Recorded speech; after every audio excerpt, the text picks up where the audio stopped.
حبايبي الحلوين، كان يا مكان كان في مزرعة فيها مجموعة من الحيوانات.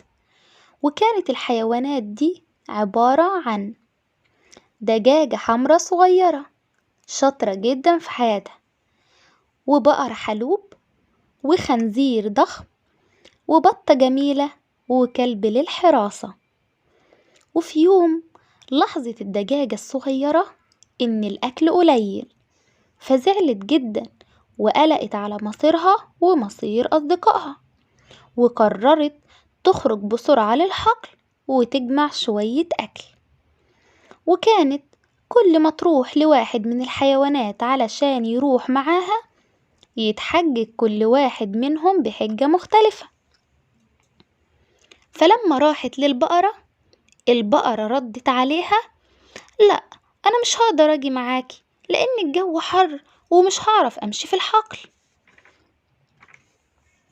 أما الخنزير لما راحت له قال لها: لا يا صديقتي، أنا مش هقدر أسيب الطين.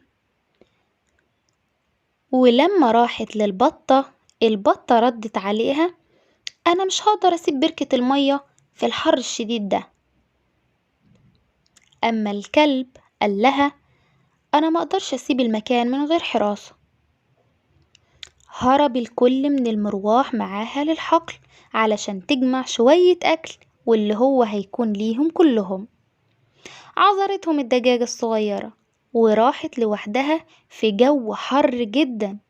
وبعد ما دورت كتير في الحقل لقت الدجاجة شوية حبوب قمح.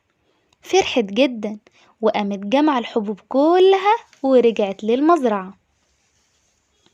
ولما رجعت لأصحابها طلبت منهم المساعدة في زرع الحبوب اللي لقيتها في الحقل، لكنهم زي المرة اللي فاتت اعتذر منها كل واحد إنه مش هيقدر يساعدها في زرع الحبوب. فلما راحت للبقرة ردت عليها وقالت لها: سامحيني يا صديقتي لأن ميعاد أخد اللبن مني قرب ومش هقدر أساعدك. أما الخنزير لما راحت له قال لها: أنا ماليش مزاج للزراعة النهاردة. والبطة قالت: ممكن تأجليها لبكرة، ممكن بقى وقتها أساعدك. ولما راحت للكلب قال: أنا مش بحب الطين ولا اللعب بيه. زعلت الدجاجة من أصحابها وأفعالهم معاها، لكنها كملت شغلها وزرعت كل الحبوب اللي لقيتها في الحقل على طول من غير مساعدة من حد فيهم. وتاني يوم الصبح السما مطرت فروت كل الحبوب المزروعة وبدأت تكبر شوية بشوية، لكن وقف من نموها شوية من الحشائش الضارة واللي لازم تتشال من الأرض علشان ما تأذيش القمح. دعت الدجاجة أصحابها من تاني علشان يساعدوها في إنها تشيل الحشائش الضارة، لكن كالعادة كل واحد كان ليه حجة. فلما راحت للبقرة، البقرة ردت: أنا تعبانة أوي النهاردة ومش قادرة أسيب مكاني. والخنزير قال: أنا حاسس إني تعبان، أنت تقدري تعمليها لوحدك. أما البطة لما راحت لها قالت: أنا مش هقدر أسيب المية أبدا. والكلب رد: أنا مش هقدر أعمل كده.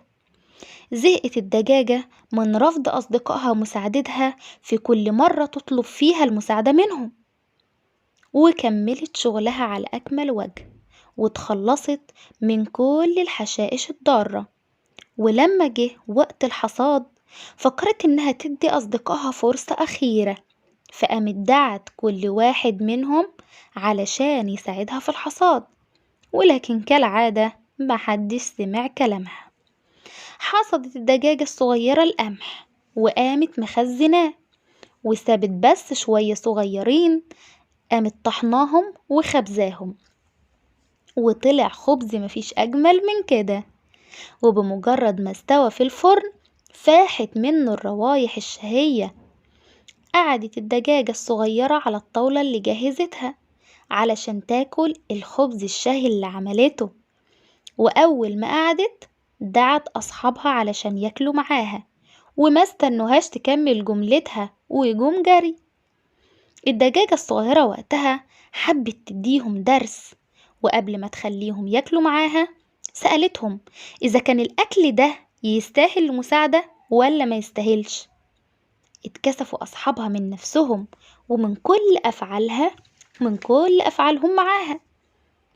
ولما جم يمشوا ما قدرتش الدجاجة الصغيرة إنها تتحمل تشوفهم جعانين، فقسمت معاهم كلهم الأكل، ومن ناحيتهم وعدوها كلهم إنهم يساعدوها دايما في كل الأمور اللي بتعملها. وتوتة توتة خلصت الحدوتة. وحدوتة النهاردة يا حلوين نتعلم منها إننا لازم نتعلم مساعدة الغير، وما نتعودش أبدا على الأنانية والكسل وحب النفس. فالله في عون العبد ما كان العبد في عون أخيه. تصبحوا على خير.